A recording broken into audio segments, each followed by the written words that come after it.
நிறைய பேர் என்கிட்ட கேட்ட கேள்வி என்னென்னா, ப்ரோ எத்தனையோ கேமரா இருக்குது, கோப்ரோ இருக்குது, என்னென்னமோலாம் இருக்குது. பட் நீங்கள் ஏன் இந்த பாக்கெட் 3 வந்துட்டு சூஸ் பண்ணீங்க அப்படின்ற கேள்வி. இதுக்கான ரீசன் வந்துட்டு ஃபர்ஸ்ட் இதோட சைஸ். சரிங்களா? கையில் கொண்டு போகும்போது நம்ம ஒரு கேமரா கொண்டு போகிறோம் அப்படின்றதே யாருக்குமே வழங்காது. அதுதான் மெயினான இது விஷயம். ஸோ இதுதான் கேமரா. சரிங்களா? நான் இப்போ எப்படி கொண்டு போகிறேன் அப்படின்னா, உங்களுக்கு விளங்குதா ஒரு கையில் ஒரு கேமரா கொண்டு போகிறேன்னு சொல்லிட்டு. அதுலேயும் இந்த துண்டெல்லாம் இருக்காது, இந்த துண்டு மட்டும்தான் இருக்கும். சரிங்களா? இப்படி கொண்டு போனேன் அப்படின்னா, அதுவும் பிளாக் கலர் ட்ரெஸ் போட்டு போனேன் அப்படின்னா உங்களுக்கு வந்துட்டு விளங்குமா விளங்காதா இப்படி எடுத்து சொல்லுங்கள். சரிங்களா? செகண்ட் வந்துட்டு இந்த மைக். சரிங்களா?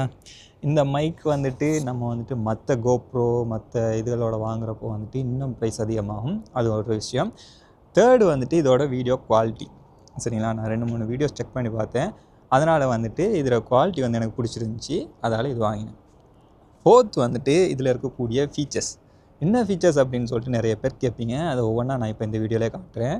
நிறைய பேர் வந்துட்டு என்கிட்ட வந்துட்டு ப்ரோ ஒவ்வொரு ஃபீச்சர்ஸ்ன்றீங்க, என்ன ப்ரோ அந்த ஃபீச்சர்ஸ் அப்படின்ட்டு நிறைய பேர் கேட்டிருந்தீங்க. அதெல்லாம் இந்த வீடியோவில் வந்துட்டு கிளியராக நான் வந்துட்டு ஓப்பன் பண்ணுறேன். அப்புறம் வந்துட்டு இதுக்கு முன்னாடி நான் நிறைய வீடியோஸ் வந்துட்டு எடுத்திருந்தேன். எடுத்த வீடியோஸ் எல்லாத்துலேயுமே பார்த்திங்க அப்படின்னா எனக்கு வந்துட்டு ஆடியோ குவாலிட்டி மட்டும் ஒழுங்காகவே வர மாட்டேங்குது. ஏன்னு தெரில. ஃபஸ்ட்டு மைக் செட்டிங் எனக்கு இன்னும் கற்றுக்கலை. சரிங்களா? மைக் செட்டிங் வந்துட்டு எனக்கு இன்னும் பிடிப்படலை. அது பிடிப்பட்டதுக்கப்புறம் எனக்கு தெரிஞ்சு குவாலிட்டி நல்லா வரும் அப்படின்னு நினைக்கிறேன். ஆடியோ குவாலிட்டி இந்த வீடியோவில் பார்ப்போம் எந்தளவுக்கு ஆடியோ குவாலிட்டி வருது அப்படின்றது. சரிங்களா? இப்போ வாங்க நான் இதில் இருக்கக்கூடிய ஃபீச்சர்ஸ் ஒவ்வொன்றையும் நான் ஒவ்வொன்றா காட்டுறேன். ஓகேங்களா?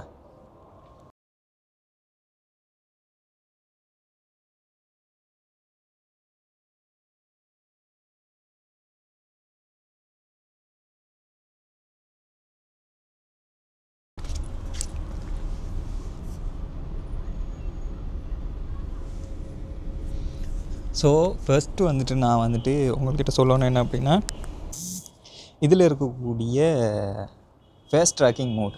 இப்போது நீங்கள் இந்த வீடியோ வந்துட்டு நான் வந்துட்டு இதையும் போடுறேன் பார்த்துக்கோங்க.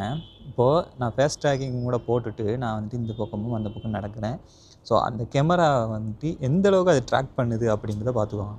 அதாவது எனக்கு இங்கேனிக்க வந்துட்டு எந்த இடத்துலையுமே வச்சு உங்களுக்கு வந்துட்டு சரியான வியூவை வந்து எனக்கு காட்ட முடியல.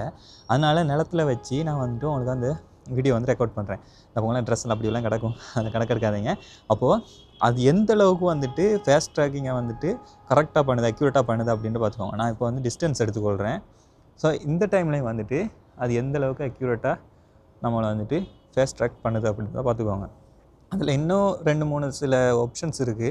அதையும் நான் உங்களுக்கு வந்துட்டு அழகாக தெளிவாக சொல்லி காட்டுறேன்.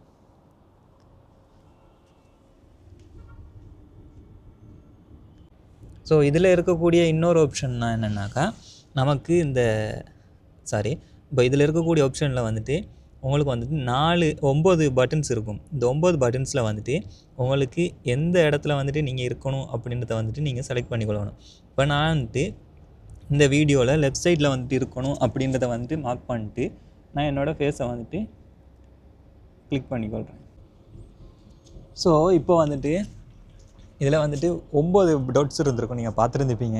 எனக்கு வந்துட்டு அந்த வீடியோ வந்து ரெக்கார்ட் பண்ணுறது ரொம்ப கஷ்டமாக இருக்குது. ஏன்னு சொன்னால் ஃபர்ஸ்ட் ஆஃப் ஆல் என்னோடய குவாலிட்டி, அதாவது லைட் வந்து டிம் ஆகிட்டே இருக்குது. எனக்கு வந்துட்டு ஒழுங்காக ஃபோக்கஸ் பண்ணுறதுக்கு இல்லை. இதில் பார்த்துருப்பீங்க 9 டாட்ஸ் இருந்துச்சு. அதில் வந்துட்டு ஒரு டாட்டில் நான் லெஃப்ட் சைடில் வச்சு என்னையே மார்க் பண்ணி நான் வந்துட்டு லொக் பண்ணிக்கிட்டேன். இப்போ என்ன பண்ணும் அப்படின்னா இந்த கேமரா என்னையே வந்துட்டு லெஃப்ட் சைடில் மட்டும்தான் வச்சிட்ருக்கோம்.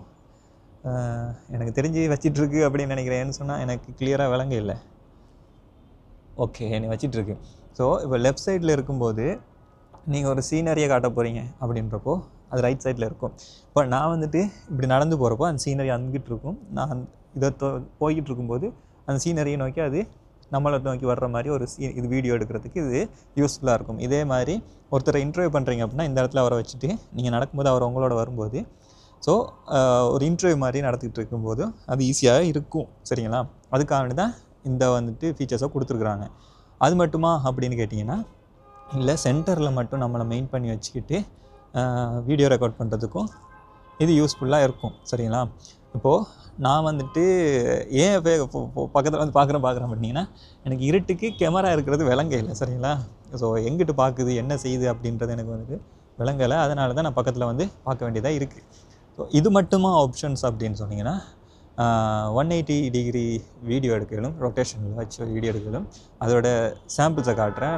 நான் ஏன்னு சொன்னால் எனக்கு அது வீடியோ ரெக்கார்ட் பண்ணேன், அது வந்துட்டு ஒழுங்காக காட்டலுமா அப்படின்னு சொல்லிட்டு தெரில. அதோட சாம்பிளை காட்டுறேன். அதே மாதிரி 90 டிகிரி இது ரொட்டேஷன்லையும் வீடியோ நமக்கு வந்துட்டு ரெக்கார்ட் பண்ண இயலும். சரிங்களா? இப்போது இது மட்டுமா இருக்குது அப்படின்னு கேட்டிங்கன்னா லெஃப்ட் ரைட் டைம் ஸ்லாப் இருக்குது, அதோட சாம்பிள் வீடியோ போடுறேன். அதே மாதிரி பார்த்திங்க அப்படின்னா ஹைப்பர் லேப்ஸ் இருக்குது, அதே மாதிரி ஸ்லோமோ இருக்குது. ஸ்லோமோவில் வந்துட்டு ரெண்டு விதமான ஸ்லோமோ இருக்குது. அதாவது 240 FPS ஒன்று இருக்குது, 120 FPS ஒன்று இருக்குது. இதே மாதிரி லோ லைட் வீடியோஸ் அதுக்கான சாம்பிள்ஸை நான் போடுறேன். ஸ்பின் ஷாட் அப்படின்றது இதை வந்து நம்ம வந்துட்டு செட் பண்ணிக்கொள்ளும். நான் வந்துட்டு இப்போ ஸ்பின் ஷாட்டு கொடுத்துக்கொள்கிறோம். ஸ்பின் ஷாட்டை பொறுத்த வரைக்கும் இப்போ வீடியோ ரெக்கார்டில் இருக்குது. இப்போ நான் வந்துட்டு ரெக்கார்டில் வச்சுட்டு தான் எல்லாம் செஞ்சிட்ருக்கேன். ஸோ இப்போ நம்ம ஸ்பின் ஷாட்டாக கொடுத்துட்டோம் அப்படின்னா இப்போ அது என்ன செய்யும்னா ஜாய்ஸ்டிக் வந்துட்டு நம்ம வந்துட்டு செலக்ட் பண்ணிக்கணும். இந்த இருக்கா, இப்போ இங்கே நீங்கள் வந்துட்டு அந்த இது வந்துட்டு இருக்குது, இந்த சிம்பிள் இருக்கா, அந்த சிம்பிளை இல்லாட்டி நீங்கள் ரைட் சைட் மூவ்ஸ் அப்படின்னு சொல்லிட்டு மாற்றிக்கொள்ளலாம். அதாவது இப்போ ரெக்கார்ட் பண்ணுறதுக்கு முன்னாடியே வந்துட்டு நீங்கள் வந்துட்டு இதை செலக்ட் பண்ணிக்கொள்ளலாம். இப்போ நான் ரெக்கார்டிங்கை கேன்சல் பண்ணுறேன், பண்ணிவிட்டு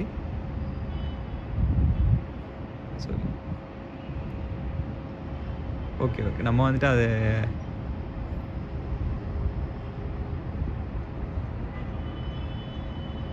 கிளிக் பண்ணுற மாதிரி இருக்குது. ஸோ இப்போ பார்த்தீங்கன்னா இப்படி நம்ம வந்துட்டு செக் பண்ணி கொள்ளலாம் இந்த மாதிரி.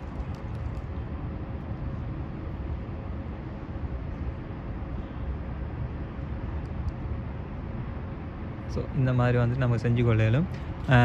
அது ஸ்பின் ஷாட் வந்துட்டு கொஞ்சம் எனக்கு இன்னும் பிடிப்படலைன்னு சொன்னால் நான் வந்துட்டு அந்தளவுக்கு இதில் வந்துட்டு ட்ரையல் பார்க்கலை. ஸோ அதனால எனக்கு அந்தளவு ஸ்பின் ஷாட் தெரியாது. இதில் வந்துட்டு 180 டிகிரி இது வரைக்கும் இருக்குது. ஸோ 180 அப்படின்றத வந்து செலக்ட் பண்ணிட்டோம் அப்படின்னா நம்மளோட இந்த ஜாய்ஸ்டிக் வந்துட்டு மேலே மண்டையை கவுத்துரும், இப்படி கவுத்துரும். சரிங்களா? நம்மளோட ஃப்ரேம் வந்துட்டு இப்படி மாறிடும். நம்ம இப்படி வச்சுட்டா 160 இது வந்துட்டு வீடியோ வந்து எடுக்க வேண்டியிருக்கும். ஸோ இப்போது இது இப்படி இருக்கா, இப்போ நம்ம வந்துட்டு வீடியோ வந்துட்டு இப்படி எடுக்க போகிறோம். சரிங்களா?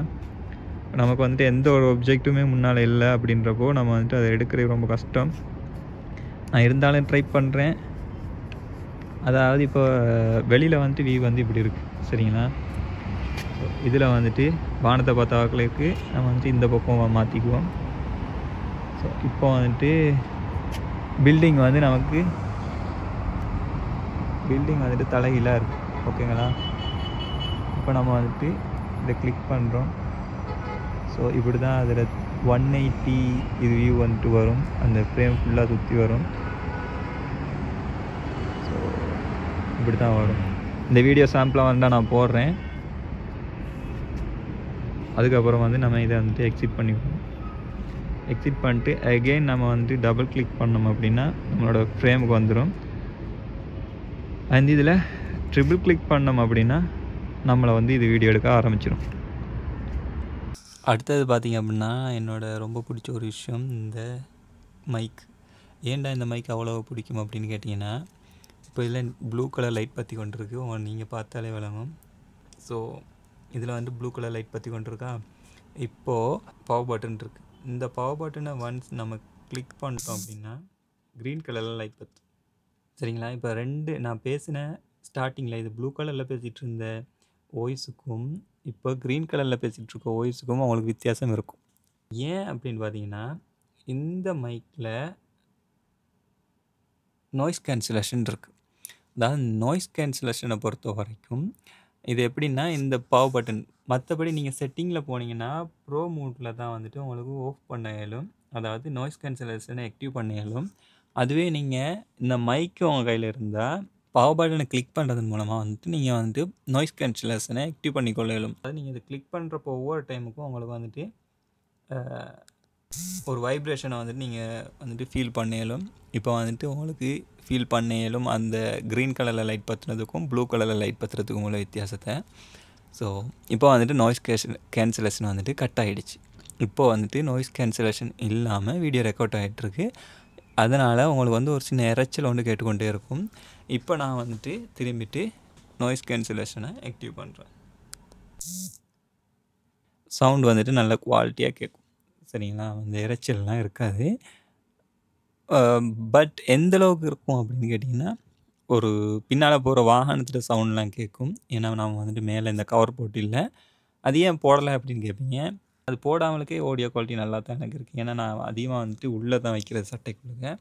அப்போது இந்த மேலே இருக்கிற சட்டை வந்துட்டு எனக்கு எப்பயுமே கவர் பண்ணிக்கொள்ளும் என்னோட இந்த மைக்கை. அதனால் உள்ளே பெருசாக விண்ட் வர்றது அந்த மாதிரி பிரச்சனைலாம் இருக்கிறதில்ல. அதால் நான் அந்த விண்ட் ஸ்க்ரீன் போடுற கிடையாது. பட் இப்போ நீங்கள் கேட்கும்போதே உங்களுக்கு விளங்கியிருக்கும் எந்த அளவுக்கு மைக்கோட குவாலிட்டி இருக்குது அப்படின்னு சொல்லிட்டு. ஸோ இந்த மாதிரி தான் நிறைய ஃபீச்சர்ஸ் வந்துட்டு இதில் இருக்குது. முடிஞ்ச வரைக்கும் ஒவ்வொன்றா சொல்லிகிட்ருக்கிறேன். அதே மாதிரி நீங்கள் வந்துட்டு உங்களுக்கு ஏதாவது டவுட் இருந்துச்சு அப்படின்னா இதை கேளுங்க. நான் வந்துட்டு செக் பண்ணி அதை பற்றி தெரிஞ்சு போடுறேன். நான் பெரிய அப்பாட்டக்கர் ரிவ்யூவர்லாம் கிடையாதுங்க. ஜஸ்ட்டு நான் இதை வாங்கினேன். இதை வந்துட்டு யூஸ் பண்ணி பார்த்தேன். யூஸ் பண்ணி பார்த்ததில் எனக்கு என்னென்ன தெரிஞ்சிச்சு, நான் எந்த அளவுக்கு அதை வந்துட்டு ஃபீல் பண்ணினேன் அப்படின்றத வந்துட்டு உங்கள் கூட ஷேர் பண்ணுறேன், அவ்வளோதான். உங்களுக்கு வந்துட்டு பெரிய லெவலில் இதை பற்றின ஃபீச்சர்ஸு அந்த மாதிரிலாம் தெரியணும் அப்படின்னு சொன்னீங்கன்னா, தமிழில் நிறைய பேர் அந்தளவுக்கு ஒழுங்காக வந்துட்டு ரிவ்யூ பண்ணி இல்லை, இன்க்ளூடிங் மீ. அதுவே உங்களுக்கு நல்ல தமிழில் இது அதாவது நல்லா தெரிஞ்சுக்கணும் அப்படின்னா நிறைய இங்கிலீஷ் சேனல் போங்க. அவங்க ப்ரொஃபஷ்னலாக வந்துட்டு ரிவ்யூ கொடுத்துருக்குறாங்க. நம்ம வந்துட்டு இந்த ப்ராடக்ட் ரிவ்யூ பண்ணுற அளவுக்குலாம் பெரிய அப்பாட்டக்கர் கிடையாது. சரிங்களா? இப்போ தான் கொஞ்சம் கொஞ்சமாக ட்ரை பண்ணிகிட்ருக்கேன். முடிஞ்ச வரைக்கும் ஃப்யூச்சரில் வந்துட்டு எப்படி ரிவ்யூ பண்ணுறது அப்படின்றத ஒவ்வொரு சேனல்லையும் கற்றுக்கிட்டு எப்படி போகிறாங்க, ஒவ்வொரு ப்ராடக்ட்டில் ஃபஸ்ட்டு என்னதை சொல்ல வராங்க, எப்படி போகிறாங்க அப்படின்றத பார்த்துக்கிட்டு அதுக்கப்புறம் வந்து ரிவ்யூ பண்ண வரேன். இது ஜஸ்ட் என்னோடய பர்சனல் ஒப்பீனியன். உங்களுக்கு பிடிச்சிருக்கும் அப்படின்னு நினைக்கிறேன். பிடிச்சிருந்துச்சி அப்படின்னா லைக் பண்ணுங்கள், கமெண்ட் பண்ணுங்கள், ஷேர் பண்ணுங்கள். அதே மாதிரி யாராவது இந்த மாதிரி சோலோ ட்ராவல் பண்ணுறாங்க, அவங்களுக்கு வந்துட்டு இந்த மாதிரி ஒரு கேமரா வாங்கணும் அப்படி ஆசை இருந்துச்சு அப்படின்னா இந்த கேமரா வந்துட்டு சஜஸ்ட் பண்ணுங்கள். ஏன்னு சொன்னால் தனியாக போகிறவங்களுக்கு தான் இது மெயினாக வந்துட்டு பெஸ்ட்டான ஒரு கேமராவாக இருக்கும் அப்படின்னு நினைக்கிறேன். ஏன்னு சொன்னால் இதில் இருக்கக்கூடிய அந்த ஆட்டோ ட்ராக்கிங், ஓகேங்களா? அந்த ட்ரெக் பண்ணுறது வந்துட்டு வேறு லெவலில் ட்ரெக் பண்ணுது. நான் ஃபுல்லாக ட்ரை பண்ணி பார்த்தேன். நீங்களே வீடியோ பார்த்துருப்பீங்க. நான் வந்துட்டு சில டைமில் ஃபோனை பார்க்காமலுக்கு இதை பார்த்துட்டு இது பண்ணுவேன். இது என்னடா ஃபோக்கஸ் பண்ணுமா இல்லையா அப்படின்ற ஒரு டவுட்டில் வந்துட்டு ரெடி பண்ணிடுவேன். ஆனால் அது சரியாக பண்ணும். அது எந்த பிரச்சனையுமே இல்லாமல் சரியாக பண்ணும். அந்தளவுக்கு ஒரு பெஸ்ட்டான ஒரு கெட்ஜெட் தான் இது. அந்த கேமரா தான் இது. ஸோ யாராவது கேமரா வாங்கணும்னு ஆசைப்பட்றாங்க அப்படின்னா அவங்களுக்கு இதை வந்துட்டு சஜஸ்ட் பண்ணுங்கள். ஸோ அடுத்த வீடியோவில் வந்து பார்க்குறேன். அடுத்தது வந்துட்டு நான் வந்துட்டு ஷார்ட்ஸில் இல்லாட்டி ஒவ்வொரு கிளிப் போடுறேன். Pocket 3 ஹைப்பர் லேப்ஸ் அப்படி ஒவ்வொரு வீடியோவையும் அதோட பேரை மென்ஷன் பண்ணி அப்லோட் பண்ணுறேன். நீங்கள் வந்தால் செக் பண்ணி பார்த்துக்கோங்க. அடுத்த வீடியோவில் வந்து பார்க்குறேன்.